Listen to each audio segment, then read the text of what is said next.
Not my cub, she pleaded yet. The alien princess shivered when he whispered her true name. The human colony ship drifted through the void like a dying star, and inside its damaged hull, a single escape pod carried the last survivor named Kyle Morrison, who had no idea that his broken vessel was about to crash into the most dangerous planet in the sector, where the ruling species did not take kindly to trespassers. Princess Zara Lynn stood on the observation deck of her father's palace, watching the strange metal object streak across the purple sky, leaving trails of smoke and fire in its wake, and her silver eyes narrowed with curiosity because nothing ever fell from the sky in the forbidden zone where her people had built their empire on, the bones of 1,000 conquered worlds. When the guards dragged the unconscious human before the throne, her father, King Mortath, leaned forward with interest because humans were supposed to be weak, fragile things that died easily under the harsh sons of warrior worlds, but this one had survived a crash that would have killed any of his own soldiers, and that made him dangerous. The human woke slowly, his green eyes focusing on the towering aliens that surrounded him, and Zara watched from behind a pillar as he slowly sat up, despite his injuries refusing to show fear even though he was clearly terrified, because his hands shook just slightly as he pushed himself to his feet and faced her father without bowing. Her father laughed a sound like thunder rolling across mountains and declared that the human would fight in the arena, or die immediately, and Zara felt something strange twist in her chest when the human named Kyle simply nodded and said he would fight, because what else could he do when he was alone and unarmed on a world that wanted him dead? 3 days later, Zara found herself in the shadows of the arena, watching Kyle fight against a Korthak beast that stood twice his height with claws that could slice through steel. And she told herself she was only there because her father had ordered the entire court to witness the human's death. But her heart raced when the beast lunged and Kyle rolled under its strike, moving with a speed that shocked everyone watching.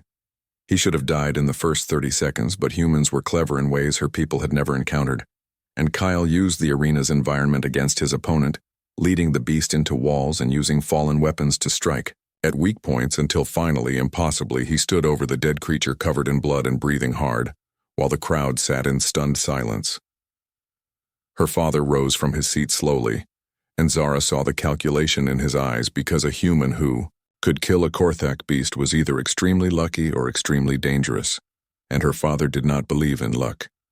So he made a declaration that shook Zara to her core, announcing that the human would become a war prize and would be given to his daughter as a personal guard and entertainment. Zara wanted to refuse, wanted to scream that she did not need a fragile human following her around, but her father's word was law. And besides, there was something about the way Kyle looked at her when they brought him to her chambers that made her breath catch because he did not look at her with fear or desire, but with understanding, as if he could see past her title and her power to the person trapped beneath. The first week was awkward, because Zara tried to ignore him and Kyle seemed content to stand in corners and observe everything with those strange green eyes that missed nothing, and she caught herself wondering what he thought of her people, of their violent customs and brutal hierarchy. But she refused to ask because that would mean admitting she cared what a human thought. Everything changed.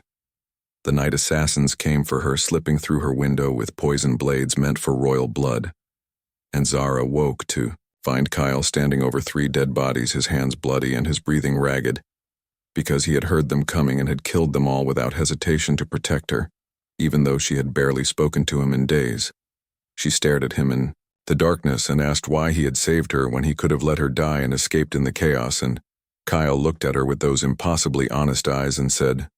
"Because you deserve to live." And that simple statement cracked something inside her chest because no one in her entire life had ever cared about what she deserved. After that night, things shifted between them, and Zara found herself talking to Kyle during the long, quiet hours when the palace slept, telling him about her mother's death and her father's cruelty and the weight of being a princess in an empire built on conquest. And Kyle listened without judgment, sharing his own stories of Earth and family, and the colony ship that had carried his hopes and dreams before it exploded, leaving him alone.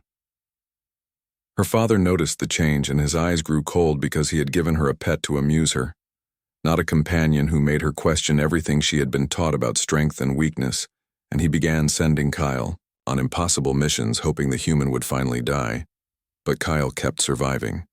kept coming back to her chambers with new scars and that same steady presence that made her feel less alone. The breaking point came when her father announced her engagement to a brutal warlord from a neighboring system, and Zara felt her world crumble because she had always known this day would come. But now the thought of belonging to someone else made her sick, especially when Kyle stood in the corner, with carefully blank eyes that hid everything he was feeling. That night she went to him in his small quarters and found him packing a bag because he had decided to leave, to spare her the pain of watching him stay, and Zara grabbed his arm and said, no, with a desperation that surprised them both because she realized with sudden clarity that she could not lose him, could not go back to being alone.